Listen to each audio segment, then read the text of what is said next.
আসসালামু আলাইকুম। বাংলাদেশে নির্বাচনের ট্রেন তার যাত্রা শুরু করেছে, কিন্তু ট্রেনের যে প্রাণশক্তি, যে যাত্রী, সেই যাত্রী বা জনগণ কি ট্রেনে উঠেছে? ট্রেনের এই যাত্রা নিয়ে জনগণের মনে বিভিন্ন রকমের শঙ্কা এবং অবিশ্বাস জন্ম হয়েছে। কারণ কি? আপনারা জানেন, আর মাত্র 4 মাস, যদি বলেন সর্বসাকুল্যে, বা 5 মাস নির্বাচনের তারিখ থেকে দূরে রয়েছে। এই সময়ে সকল রাজনৈতিক দলের ব্যস্ত থাকার কথা, তার ইস্তেহার লেখা, তার প্রার্থী নির্বাচন, তার প্রার্থীর এলাকায় দৌড়ঝাঁপ, কিন্তু সেরকমের কোনো কিছুই দেখি না। যারা নির্বাচন করবেন, যেসব দল নির্বাচনে প্রতিদ্বন্দ্বিতা করবেন, তারাও এখন নির্বাচন আসলে আগামী ফেব্রুয়ারিতে সুষ্ঠুভাবে, সুশৃঙ্খলভাবে অনুষ্ঠিত হবে কিনা সেটি নিয়ে এক অনিশ্চয়তার মধ্যে পড়ে আছেন।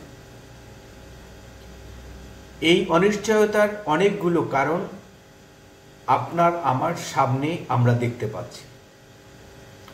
আপনারা দেখছেন যে ক্রমাগতভাবে বাংলাদেশের আনাচে কানাচে করে শুরু করে রাজধানীতে মব জাস্টিসের নামে যা হচ্ছে, তা পুরোপুরি আইন শৃঙ্খলা পরিস্থিতিকে দিন আর দিন একেবারে তলানিতে নিয়ে ঠেকেছে।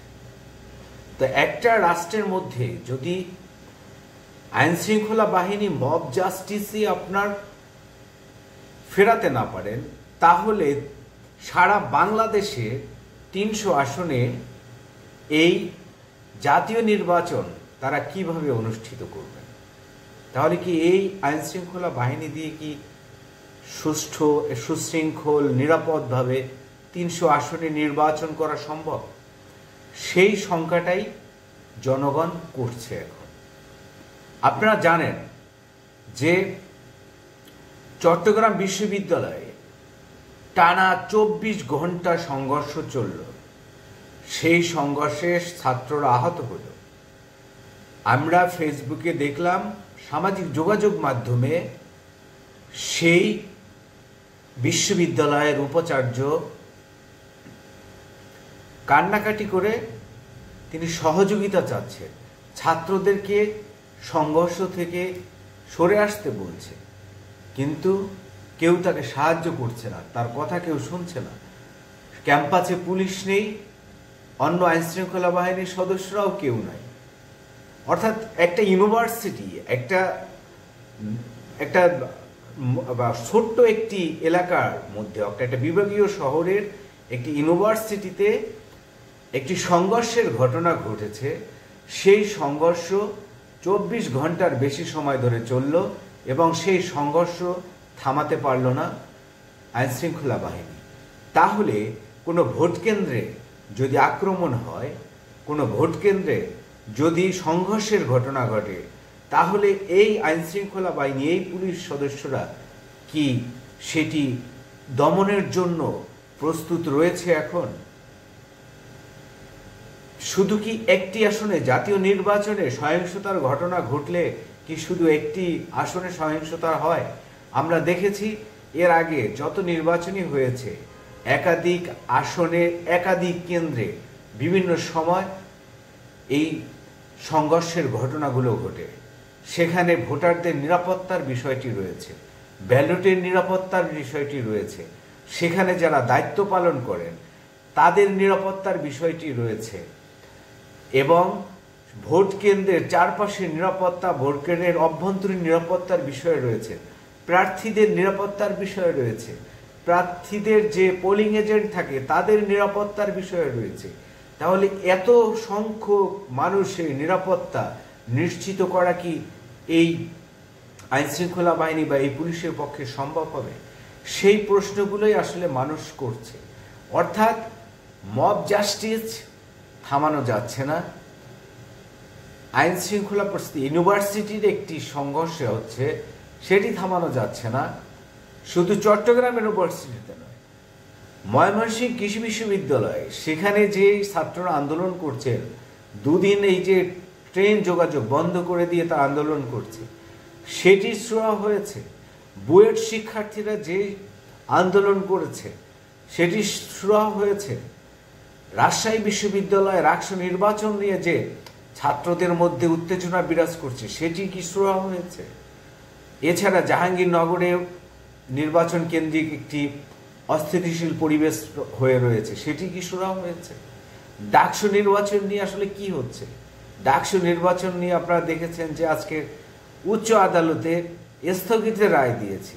অর্থাৎ একজন যিনি রিটকারী তিনি গেছেন যে একজন প্রার্থীর বৈধতা চ্যালেঞ্জ করে তিনি রিট করেছেন, কিন্তু বিচারপতি তিনি পুরো নির্বাচন ব্যবস্থায় স্থগিত করে দিলেন, নির্বাচন প্রক্রিয়ায় স্থগিত করে দিলেন। অর্থাৎ যিনি বিচার চাইতে গেলেন তিনি গিয়েছেন একজন প্রার্থীর বৈধতার চ্যালেঞ্জ করতে গিয়ে, আর বিচারপতি তিনি রায় দিয়ে দিলেন নির্বাচন স্থগিত করে দিয়ে। সেটি আবার দ্রুত চেম্বার আদালতে গিয়ে সেই হাইকোর্টের আদেশ স্থগিত হয়ে গেল। এত দ্রুত হলো কিভাবে, এটা প্রসেস কি হয়েছিল আপনার দেখুন পুরো বিষয়গুলো। অর্থাৎ কোনো কিছু কিন্তু স্বাভাবিক প্রক্রিয়া মনে হচ্ছে না। ইউনিভার্সিটিগুলোতে আনরেস্ট হচ্ছে, আমরা দেখতে পাচ্ছি মব জাস্টিস চলছে। অপরদিকে জামায়াত ইসলাম এবং এনসিপি তারা তাদের সংস্কারের জায়গাগুলোতে এখনো নিশ্চিত নয়, তারা সেই সংস্কারের দাবিতে তারা এখনো অনড়, এবং একটি মৌলিক সংস্কার ছাড়া নির্বাচনে যাওয়ার পক্ষে নয় এনসিপি এবং জামায়াত ইসলাম। সেই মুহূর্তে সুষ্ঠু নির্বাচন এই সরকারের জন্য কতটা চ্যালেঞ্জ সেটা আসলে মানুষ এখন ধারণা করছে। অর্থাৎ পরিবেশ পরিস্থিতি সবকিছু মিলিয়ে মানুষ এখন মনে করছে, আশঙ্কা করছে যে ফেব্রুয়ারিতে আসলে নির্বাচন হবে কি। এবং যারা দলগুলো রয়েছে রাজনৈতিক দল, সেসব দলের নেতারাও বলছেন যে এই পরিস্থিতিতে এই পরিবেশে আসলে কিভাবে আগামী ফেব্রুয়ারিতে নির্বাচন অনুষ্ঠিত হবে।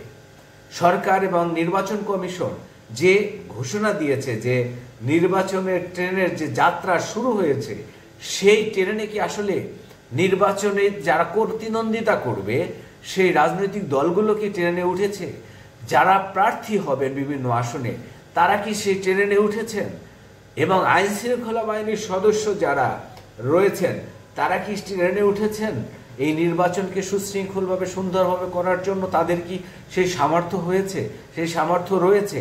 আমরা কি পুলিশ বাহিনীকে পুরোপুরি একটি শক্তিশালী বাহিনীতে এখন 5ই আগস্টের পর রূপ দিতে পেরেছি। সেই জায়গাগুলো কিন্তু মানুষের মনে সন্দেহের সৃষ্টি করছে যে আসলে নির্বাচন ফেব্রুয়ারিতে সুষ্ঠু এবং সুশৃঙ্খলভাবে এই সরকার করতে পারবে কিনা। সেই জায়গা থেকে মানুষ একজন আরেকজনের সাথে দেখা হলেই প্রশ্ন করছে কি হচ্ছে, কি হবে, নির্বাচন কি আদৌ হবে না হবে না, তাহলে কি হবে। এই যে জামাত ইসলামের পক্ষ থেকে ঘোষণা আসছে যে পিআরের বিষয়, সংস্কারের বিষয়, এনসিপির কাছ থেকে তারাও বলছে যে পিআর এবং সংস্কারের বিষয়গুলো, মৌলিক বিষয়গুলো সংস্কার না হলে তাদের নির্বাচনে আগের মতো কোনো নির্বাচন করে তারা এর যুক্তি দেখছেন না, যৌক্তিকতা দেখছেন না।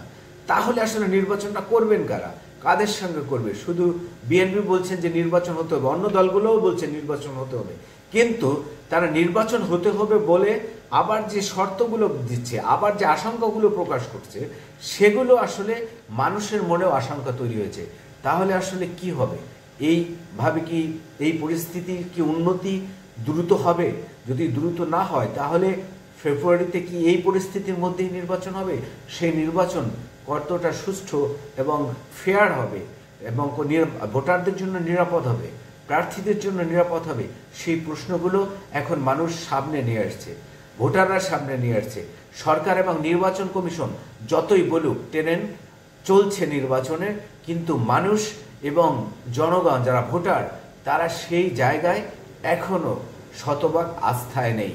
সেই আস্থাটি আনার জন্য সরকারকে আইন শৃঙ্খলা পরিস্থিতির উন্নতি করতে হবে, রাজনৈতিক যে মৌলিক যে সংস্কারের কথাগুলো আসছে সেই সংস্কার করতে হবে, মব জাস্টিস প্রতিহত করতে হবে, নিয়ন্ত্রণ করতে হবে, দমন করতে হবে, মানুষের নিরাপত্তা নিশ্চিত করতে হবে এবং বিশ্ববিদ্যালয়গুলোতে যে ছাত্রদের যে আনরেস্ট চলছে সেটিও এই আনরেস্টের পরিস্থিতি থেকে বের হয়ে আসতে হবে এবং একটি শান্তিপূর্ণ পরিবেশ সৃষ্টি করে তারপরে নির্বাচনে গেলে যখন শান্তিপূর্ণ পরিবেশ সৃষ্টি হবে মানুষই ধারণা করবে, মানুষই বিশ্বাস করবে যে হ্যাঁ এখন নির্বাচনের পরিবেশ রয়েছে, এখন নির্বাচন করা সম্ভব। সেই পরিবেশ আসলে কখন কিভাবে করবে সেটা সরকারকে সিদ্ধান্ত নিতে হবে যে সরকার সেই পরিবেশটা কিভাবে তৈরি করবে। আজকের এই পর্যন্ত, সবাই ভালো থাকুন, আল্লাহ হাফেজ।